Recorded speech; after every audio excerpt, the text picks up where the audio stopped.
حاضرین کرام، آج یہ ہماری خوش نصیبی ہے کہ اس مبارک محرم الحرام کے مہینے میں عاشورے کی تاریخ میں اس مبارک مسجد میں ذکر شہدائے کربلا حضرت عالی مقام امام حسین علیہ السلام کے ذکر اور ان کی شہادت کے بیان کی محفل میں شرکت کی سعادت حاصل کر رہے ہیں۔ حاضرین، یہ بہت مبارک مہینہ ہے اور اسلامی ہجری کا پہلا مہینہ ہے، یعنی محرم کے مہینے سے نیا سال شروع ہوتا ہے۔ یہ ہماری خوش نصیبی ہے کہ اس سال کی ابتدا ہم عبادت سے کر رہے ہیں۔ انشاءاللہ پورا سال عبادتوں میں گزرے، یہی ہماری دعا ہے۔ بے شک اللہ تعالی نے قرآن کریم میں فرمایا کہ اللہ تعالی نے مہینوں کی تعداد 12 مقرر فرمائی ہے اور ان میں سے 4 مہینے بہت حرمت و عظمت والے بنائے ہیں۔ ان 4 مہینوں کو حرمت اشہر حرم یعنی حرمت و عظمت والے مہینوں کو اللہ تعالی نے لقب دیا ہے۔ ان میں سے ایک محرم الحرام کا مہینہ بھی ہے۔ حاضرین، محرم الحرام کا پورا مہینہ بہت فضیلت والا ہے، مگر اللہ تعالی نے محرم کی 10 تاریخ کو یعنی یوم عاشورہ کو خاص رحمت و انعام والا دن بنایا ہے۔ اللہ تعالی نے جب سے اس کائنات کی تخلیق فرمائی ہے، آج کے دن کو ہمیشہ سے ہی رحمتوں اور برکتوں والا بنایا ہے۔ آج کے دن کی برکتوں کو نہ شمار کیا جا سکتا اور نہ بیان کیا جا سکتا۔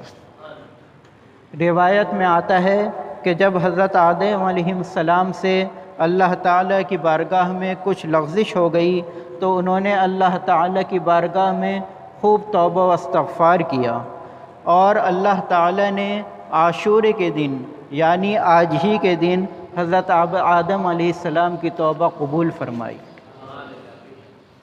اسی دن اللہ تعالیٰ نے حضرت نوح علیہ السلام اور ان کے ایمان والے قوم کو سلامتی کے ساتھ جودی پہاڑ پر پہنچایا اور غرق ہونے کے عذاب سے بچایا۔ عاشورے کے دن ہی اللہ تعالیٰ نے حضرت ابراہیم علیہ السلام کو نمرود کی آگ سے محفوظ فرمایا۔ آج ہی کے دن اللہ تعالیٰ نے حضرت یونس علیہ السلام کو مچھلی کے پیٹ سے زندہ سلامت نکالا۔ آج ہی کے دن حضرت ایوب علیہ السلام کو اللہ تعالیٰ نے بیماری اور مصیبت سے نجات عطا فرمائی۔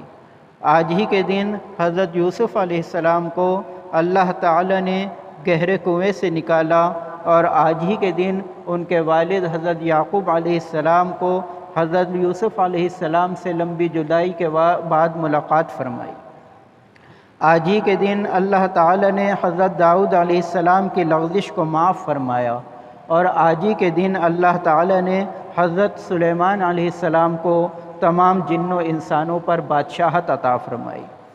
آج ہی کے دن حضرت موسیٰ علیہ السلام کو اور ان کی قوم کو اللہ تعالیٰ نے فرعون کے ظلم سے نجات عطا فرمائی، اور آج ہی کے دن سید الشہداء امام حسین علیہ السلام اور آپ کے رفقاء اور اہل بیت کو میدان کربلا میں جام شہادت نوش فرمایا۔ حاضرین، حضرت امام حسین رضی اللہ عنہ نے اپنے نانا حضور اکرم صلی اللہ علیہ وسلم کے دین کو بچانے کے لیے راہ حق میں جام شہادت نوش کیا اور حق کے پرچم کو بلند کیا۔ حاضرین، آج کا دن بہت عبادت والا دن ہے۔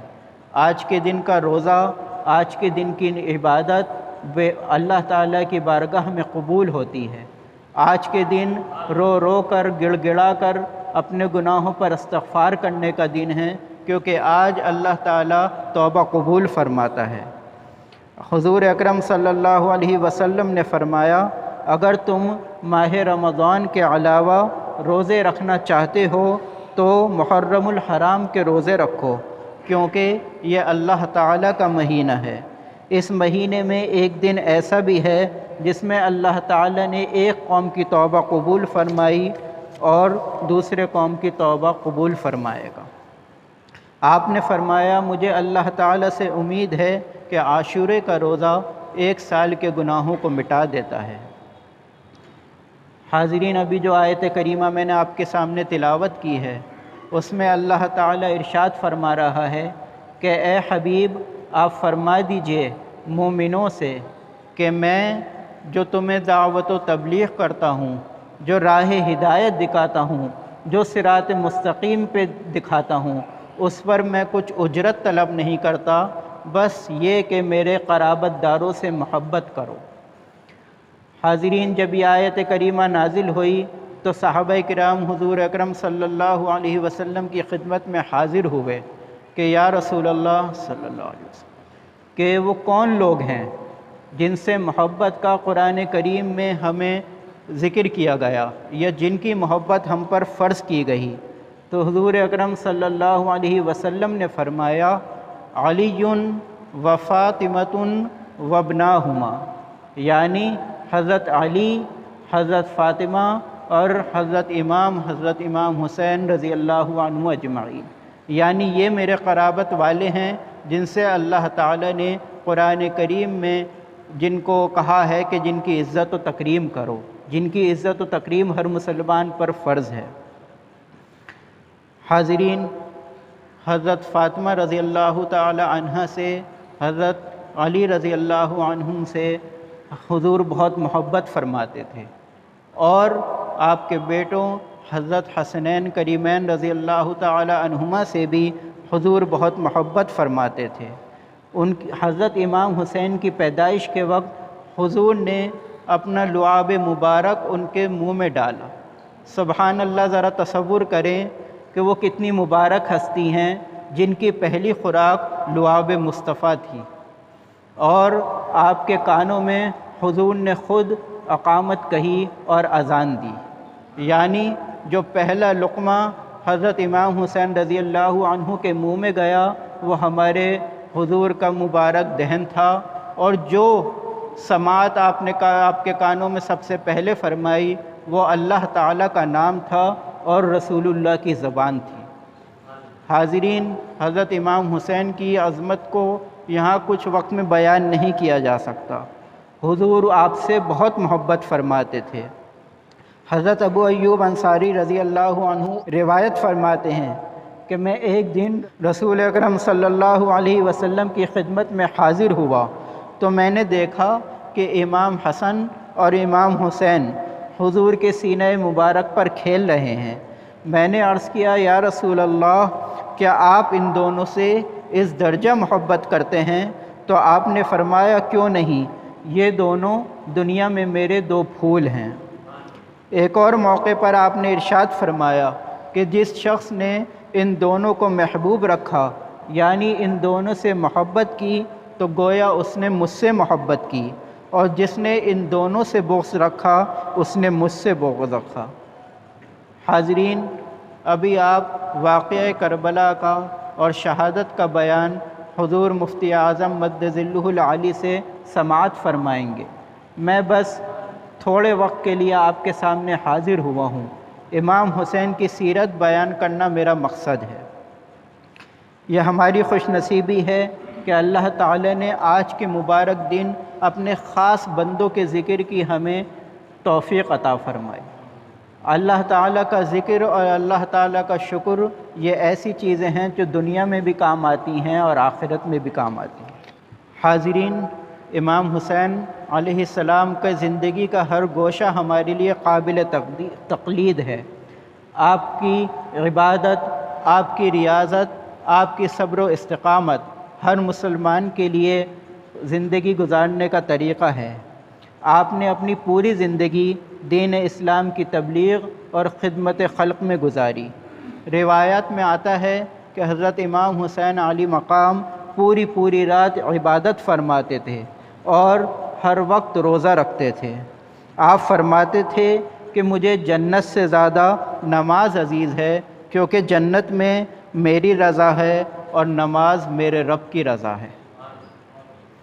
آپ کی سخاوت کا یہ عالم تھا کہ کوئی بھی سائل آپ کے دروازے سے خالی ہاتھ نہیں لوٹتا تھا۔ آپ گھر میں جو کچھ ہوتا تھا اس کے حوالے کرتے تھے چاہے اس کی وجہ سے آپ کو خود فاقہ کرنا پڑے۔ یتیموں اور بیواؤں کی خبر گیری کرتے تھے اور ان کی کفالت کی ذمہ داری آپ نے اپنے ذمے لے رکھی تھی۔ حضرت امام زین العابدین جو آپ کے صاحبزادے ہیں وہ فرماتے ہیں کہ ابا جان یتیموں اور بیوہ عورتوں کے لیے کھانا اور ان کی ضروریات کا سامان خود اٹھا کر اپنی پشت مبارک پر ان کے گھروں تک پہنچاتے تھے، یہاں تک کہ آپ کی پشت مبارک پر نشانات پڑ جاتے تھے۔ حاضرین، حقیقت تو یہ ہے کہ امام حسین علیہ السلام کا مقام بہت بلند ہے۔ آپ مظلوم تو تھے لیکن مجبور نہیں تھے۔ آپ نے اللہ تعالیٰ کے حکم کی خاطر، دین اسلام کی بلندی کی خاطر جام شہادت نوش فرمایا، اور اس میں بھی حضور کی خواہش کا بڑا دخل تھا۔ جیسا کہ آپ لوگ جانتے ہیں کہ حضور اکرم صلی اللہ علیہ وسلم اکثر یہ دعا فرماتے تھے کہ اے اللہ، میں تیری راہ میں بار بار شہید ہونا چاہتا ہوں، میری خواہش ہے کہ میں شہید کیا جاؤں اور پھر تو مجھے زندہ کر دے، پھر میں تیری بارگاہ میں شہید کیا جاؤں۔ تو یہ شہید ہونا حضور اکرم صلی اللہ علیہ وسلم کی خواہش تھی، جو حضرت امام حسین علیہ السلام کے ذریعے اللہ تعالی نے پوری کی۔ حاضرین، آپ لوگ یہاں تشریف لائے، بہت اچھی بات ہے۔ جن لوگوں نے جس طرح عبادت کی، اللہ تعالی ہماری عبادت کو قبول فرمائے، لیکن ضرورت اس بات کی ہے کہ حضرت امام حسین علیہ السلام کی تمام زندگی کو اپنی زندگی میں شامل کیا جائے، آپ کی سیرت پر عمل کیا جائے، جو آپ نے تعلیمات دی ہیں اس پر عمل کیا جائے۔ آپ فرماتے ہیں کہ جب جسم موت کے لیے ہے تو اللہ تعالیٰ کی راہ میں شہید ہونا سب سے بہتر ہے۔ آپ فرماتے ہیں کہ مومن وہ نہیں جس کی محفل پاک ہو، بلکہ مومن وہ ہے جس کی تنہائی پاک ہو۔ آپ فرماتے تھے کہ زندگی کا کوئی اعتبار نہیں، جس قدر ہو سکے، جس طرح ممکن ہو، دوسروں کے کام آؤ۔ حاضرین، یہ سب سے بڑا کام ہے جو ہمیں کرنا چاہیے۔ حضرت امام حسین علیہ السلام کی محبت بہت ضروری چیز ہے، لیکن آپ کی تعلیمات پر عمل کرنا یہ بھی بہت ضروری ہے۔ اللہ تعالیٰ سے دعا ہے کہ جو آج ہم نے اس دن میں جو سنا، جو کہا، اس پر عمل کرنے کی توفیق عطا فرمائے، اور آج کے دن کی برکت سے، اس مبارک مہینے کی برکت سے، حضور اکرم صلی اللہ علیہ وسلم اور شہدائے کربلا کے صدقے میں اللہ تعالی ہماری تمام دعاؤں کو قبول فرمائے اور یہاں کی حاضری کو ہمارے لیے توشہ آخرت بنائے۔ اللہ تعالی سے دعا ہے کہ شہدائے کربلا کے صدقے میں ہماری اور ہمارے گھر والوں کی اور کل امت مسلمہ کی دعا قبول فرمائے۔ وآخر دعوانا ان الحمد للہ رب العالمین۔